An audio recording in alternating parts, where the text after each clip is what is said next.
완벽한 때는 결코 오지 않는 법이다. 그러니 더 이상 고민만 하지 말고 무엇이든 해보라. 그것이 당신의 인생을 단단하게 만들어줄 것이다. 우리는 살면서 무수한 선택의 기회를 맞이한다. 그리고 그것이 인생을 결정짓는 중요한 선택일수록 신중해지게 마련이다. 그런데 문제는 생각을 많이 할수록 생각의 함정에 빠지게 된다는 데 있다. 불필요한 감정 소모도 싫고 쓸데없는 시간 낭비도 싫은데 한번 시작된 부정적인 생각들은 멈출 줄을 모른다. 자꾸만 사람들한테 휘둘리는 내가 못마땅하고 너무 쉽게 상처받는 내가 싫고 같은 실수를 계속하는 내가 한심하게 느껴지고 갖은 핑계를 대보지만 결국 실패할까 두려워 아무것도 도전하지 못하는 내가 비겁하게만 느껴진다. 부정적인 생각의 늪에 빠져버린 사람들은 결국 나는 도대체 왜 이 모양인 걸까 하며 스스로를 비하하고 과도하게 자기 비난을 하게 된다. 나는 지난 30여년 동안 정신분석 전문의로 일하며 수많은 환자들을 만나왔다. 그들은 대부분 자신과 타인과 세상에 대해 부정적이었다. 그리고 자신은 사랑받을 만한 가치가 없는 사람이라며 스스로를 비하하고 내일이 오지 않았으면 좋겠다고 했다. 그런데 놀랍게도 그들은 정신분석 치료를 받으며 매번 부정적인 생각을 하게 되는 원인들을 찾아냄으로써 캄캄한 동굴을 스스로 빠져나왔다. 불행한 어린 시절, 사랑받지 못한 과거 등 바꿀 수 없는 것들을 바꾸려고 해봐야 고통스러울 뿐임을 깨닫게 된 것이다. 그러자 똑같은 상황을 다르게 바라볼 수 있게 되었고 그 결과 그들은 달라지기 시작했다. 그러므로 한번 부정적인 생각에 빠지면 멈출 줄 모르고 사소한 일들을 할 때조차 걱정과 고민이 너무 많다면 자꾸만 불안하고 미래를 부정적으로 바라보게 된다면 이제는 매번 당신의 발목을 붙잡고 놔주지 않는 것이 무엇인지 무엇이 당신을 이토록 올가매어 꼼짝도 못하게 만드는지를 찬찬히 들여다볼 때다. 부정적인 생각을 하게 되는 근본 원인을 찾아 그것을 해결해야만 생각의 함정에 빠지지 않을 수 있고 좀 더 후회 없는 인생을 만들어갈 수 있기 때문이다. 당신의 발목을 붙잡고 있는 것은 무엇인가? 그것은 오래된 상처일 수도 있고 부모의 지나친 기대일 수도 있고 가지고 싶은 것들을 갖지 못한 데서 오는 분노와 시기심일 수도 있고 사랑받고 싶었던 사람에게 사랑받지 못하는 과거일 수도 있고 견디기 힘든 이별일 수도 있다. 그리고 어쩌면 하루 더 살면 죽음이 하루 더 앞으로 오는 인생에 대한 허무함이 당신의 발목을 붙잡고 있을 수도 있다. 어쨌든 두려움의 실체를 파악하고 나면 적어도 더 이상 두려움에 압도당하지 않게 된다. 캄캄한 방에서 스위치가 어디 있는지 모를 때는 두렵지만 어디에 있는지 알게 되면 바로 가서 캐면 되듯이 부정적인 생각의 원인을 알게 되면 스위치를 찾아 끌 수 있게 된다. 그래서 생각이 많아질수록 부정적인 생각을 하게 되는 근본 원인을 찾는 일은 매우 중요하다. 욕망이 좌절되었을 때 우린 상처를 입는다. 자존심이 상하고 모욕감이나 수치심을 느낄 때도 상처를 입는다. 스스로 할 수 있는 게 아무것도 없다는 무력감을 느낄 때, 또 사람들로부터 사랑받지 못하고 아무도 자신을 원하지 않는다고 느낄 때 우린 상처를 받는다. 다시 말해 우리가 무엇인가를 절실히 원하기 때문에 상처받는 것이다. 기본적인 생존의 욕구 말고도 우리는 사랑받고 싶어하고 최고가 되고 싶어하고 안전하게 있고 싶고 또 자율성을 지키고 싶어한다. 하지만 다른 사람들이 가진 욕구와 충돌하면서 때로 나의 욕구는 채워지지 않은 채로 남게 되고 상처를 입는다. 그처럼 예측하지 못한 크고 작은 상처를 받을 때마다 우리의 몸과 마음은 피눈물을 흘린다. 그런데 돌이킬 수 없는 상처를 입었다고 주저앉아 한탄만 한다면 우리는 그 대가로 소중한 현재와 미래를 잃어버리게 된다. 그러므로 상처를 입고 무너져버리는 것도 나 자신이고 그것을 통해서 배우고 성장하는 것도 나 자신이라는 사실을 잊지 말아야 한다. 우리는 행복해지기 위해 이 세상에 태어나진 않았다. 태어난 것은 내 뜻과는 무관한 것이었다. 그러나 이 세상을 살아가면서 우리는 행복해지길 바란다. 그것이 결코 지나친 욕심은 아니다. 포근한 어머니의 품을 잃고 행복한 어린 시절을 잃고 꿈 많은 학창 시절을 잃고 젊음을 잃어가면서도 꿋꿋이 살아온 우리는 충분히 행복해질 권리가 있다. 그리고 그것은 그저 나를 짓누르는 과거의 무게와 사람들에 대한 기대를 조금씩만 덜어내도 얻을 수 있다. 나중에 후회하게 되면 어쩌지? 오늘도 당신은 걱정과 고민으로 잠을 못 이루고 있을지 모른다. 그런데 1년 뒤를 한번 생각해보라. 지금 아무것도 하지 않으면 1년 뒤 상황은 바뀌는 게 없을 테니 당신은 똑같은 걱정과 고민으로 고통받게 될 것이다. 그럴 바엔 뭔가 하나라도 더 시도해보는 게 낫지 않을까? 정신분석학에서 30대란 시간은 미지의 시기였다.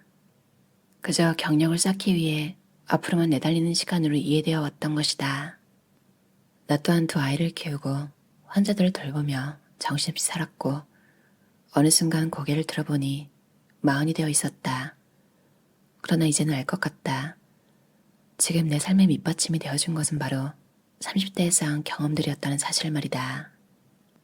20대가 앞으로 어디로 가야 할지 그 방향을 정하는 시간이라면 30대는 선택한 방향으로 어디까지 갈 수 있을지 가늠해보고 그 기반을 다지는 시간이다. 그러므로 30대에는 선택한 것이 아주 틀린 길이 아니라면 할 수 있는 한 최대한의 노력을 기울이는 것이 좋다. 시간은 정직해서 좋은 것이든 나쁜 것이든 우리가 쏟은 열정과 에너지의 양만큼 딱 그만큼의 결실을 돌려주기 때문이다. 그러니 더 이상 걱정과 고민으로 소중한 시간을 허비하지 말고 바꿀 수 없는 일들에 매달리느라 쓸데없이 에너지를 낭비하지 말고 일이든 인간관계든 당신이 지금 할 수 있고 바꿀 수 있는 일에만 집중했으면 좋겠다. 그러면 적어도 과거를 후회하고 미래에 대한 걱정과 불안으로 소중한 오늘을 그냥 흘려보내지 않게 될 것이다.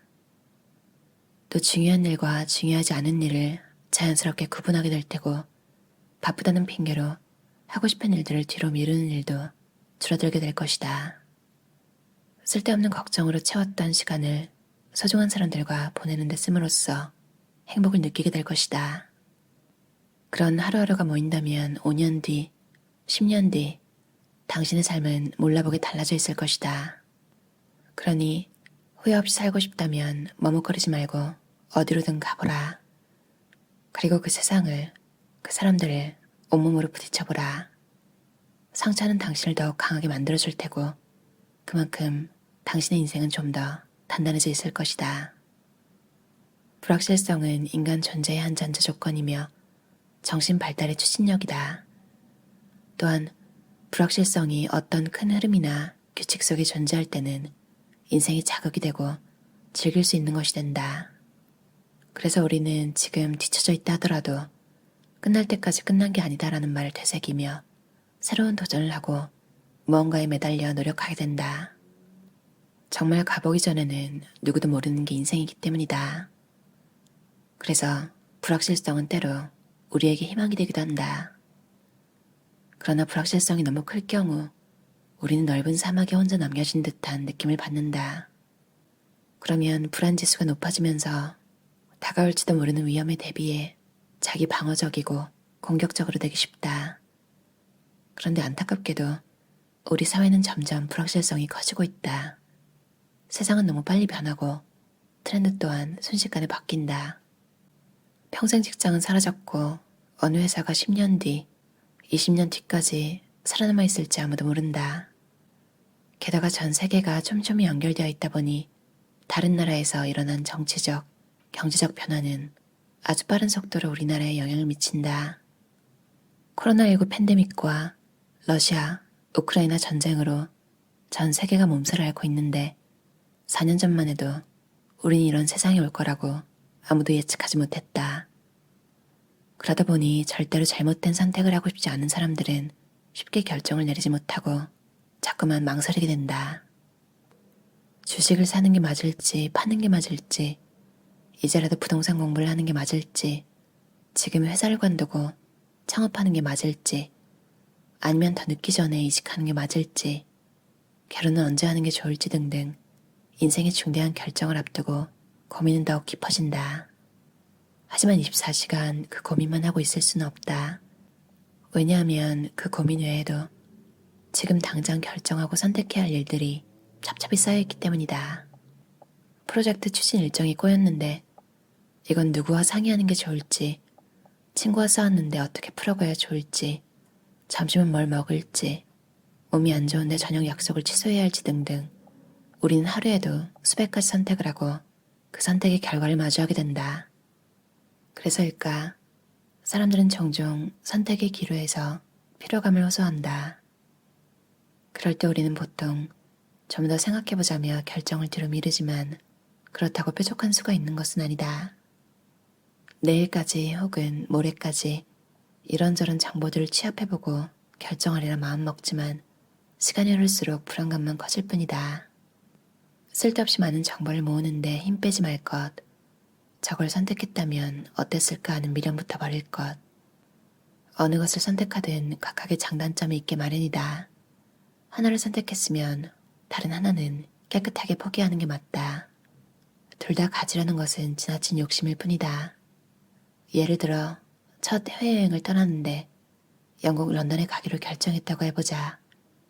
그러면 런던에서 무엇을 보고 어떤 경험을 할지 정하는 게 순서다. 그런데 여전히 파리가 낫지 않을까 아니면 바르셀로나가 낫지 않을까 하며 고민하다가는 나중에 피곤해서 정작 런던 일정을 제대로 못 짤 수 있다. 그러므로 일단 결정을 내렸으면 다른 옵션에 대한 미련을 버리고 내 선택을 최고의 것으로 만들기 위해 애쓰는 게 맞다.